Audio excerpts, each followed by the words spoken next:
Hola, somos el equipo 11. En esta ocasión hablaremos acerca del Pacto de Xochimilco y el Plan de Ayala proclamados por Emiliano Zapata. Esperamos sea de su agrado y pueda brindarles mucho conocimiento este video. Emiliano Zapata, mejor conocido como el caudillo del sur, nació en Anenecuilco, en el estado de Morelos, el día 8 de agosto de 1879.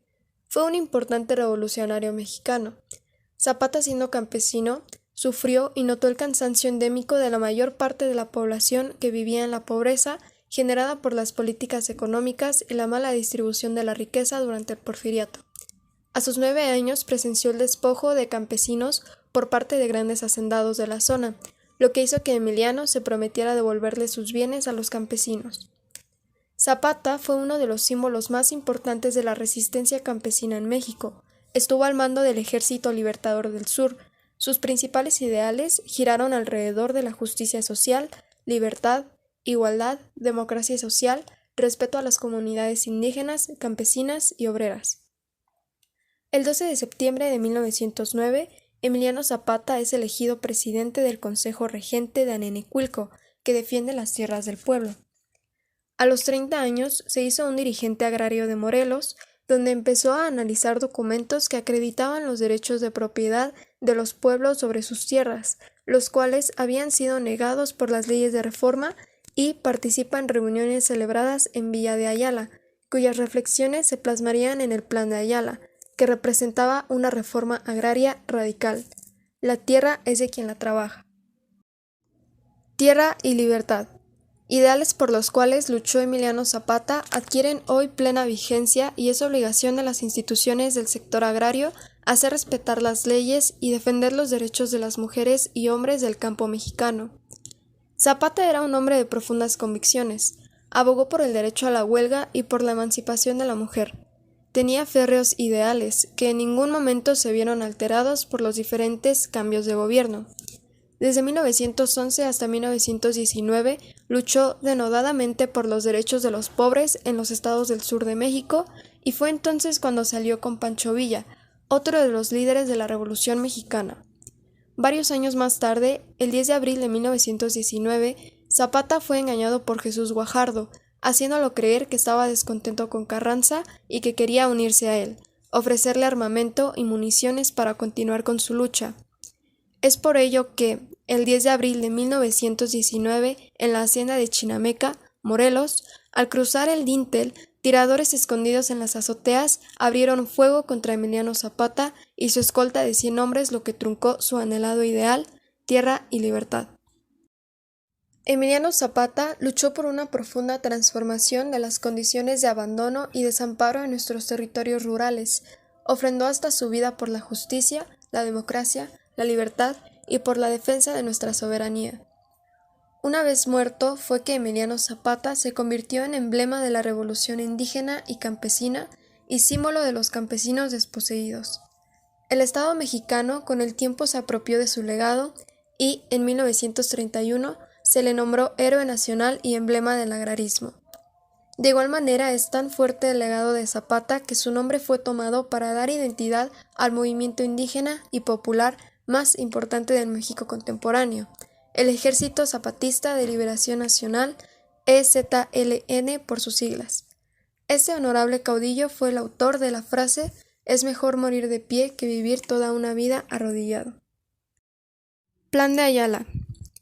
El Plan de Ayala fue una proclamación política promulgada y firmada por el jefe revolucionario mexicano Emiliano Zapata dentro de la Revolución Mexicana el 28 de noviembre de 1911, en el que desconoció el gobierno del presidente Francisco I. Madero, a quien acusó de traicionar las causas campesinas.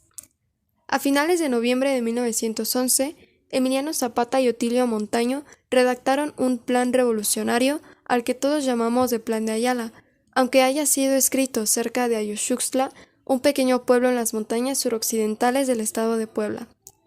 Casi todas las personas que lo han estudiado están de acuerdo en que la mano que lo escribió fue la de Montaño, pero que las ideas, expresadas principalmente por Zapata, articulaban el pensamiento de mucha gente más, de hecho, que expresaban el sentir de la mayor parte de los campesinos de México, particularmente del centro y el sur del país. Por eso se ha dicho que el Plan de Ayala representa la voz del campesinado en la Revolución Mexicana. Ese documento primigenio de 4 o 5 hojas de papel manuscritas por Montaño, donde los jefes de la Revolución Campesina del Sur escribieron sus nombres el 25 o el 28 de noviembre en la ceremonia de su proclamación.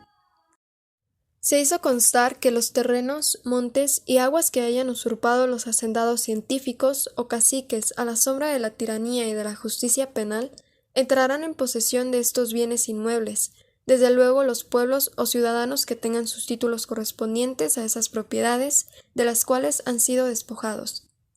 Se estableció que se expropiarán previa indemnización de la tercera parte de esos monopolios a los poderosos propietarios de ellos, para que los pueblos y ciudadanos de México obtuvieran ejidos, colonias, fondos legales para pueblos o campos de sembradura o de labor, y se mejore en todo y para toda la falta de prosperidad y bienestar de los mexicanos.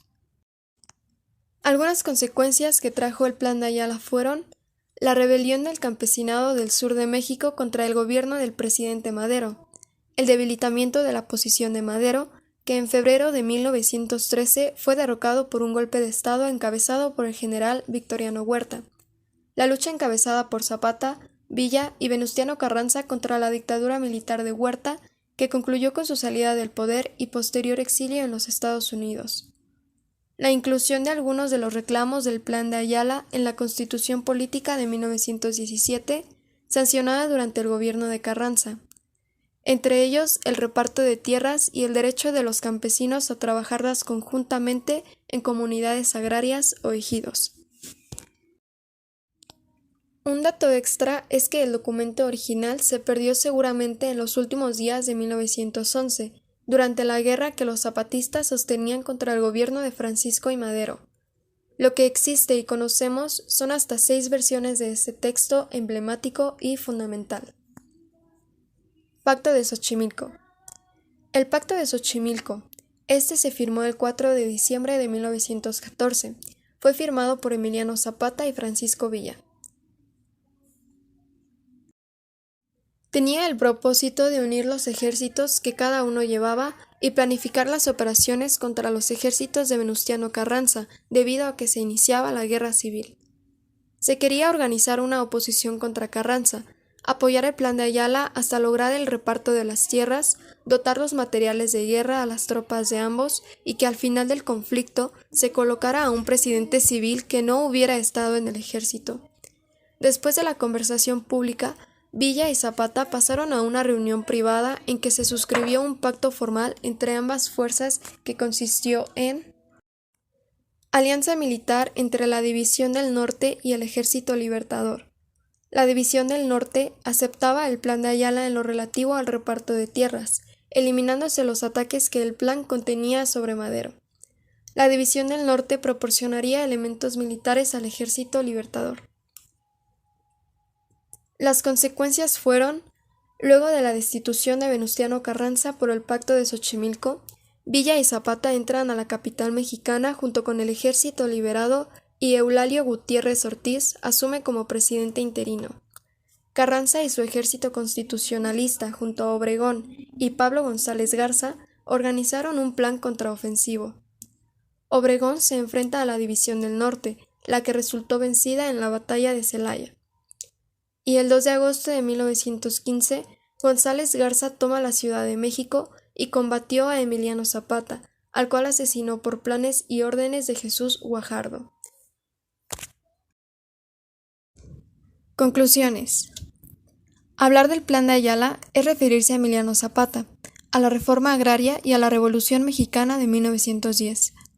De Emiliano Zapata queda hoy la imagen austera de un luchador incansable, la perfecta verticalidad de sus ideas, el calor de sus sentimientos humanistas, su recia figura de hombre completo y sin dobleces. En una palabra, el símbolo del hombre campesino y la pureza de una doctrina social de acentuados rasgos de solidaridad humana.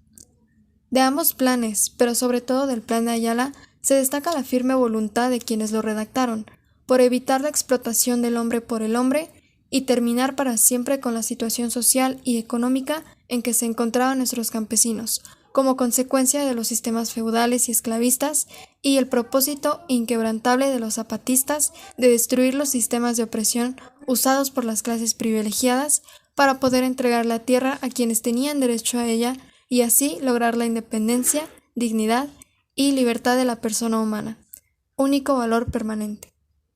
Esto sería todo de nuestra parte. Esperamos les haya gustado el contenido de este video y les sea de utilidad en algún momento. Les agradecemos por su atención.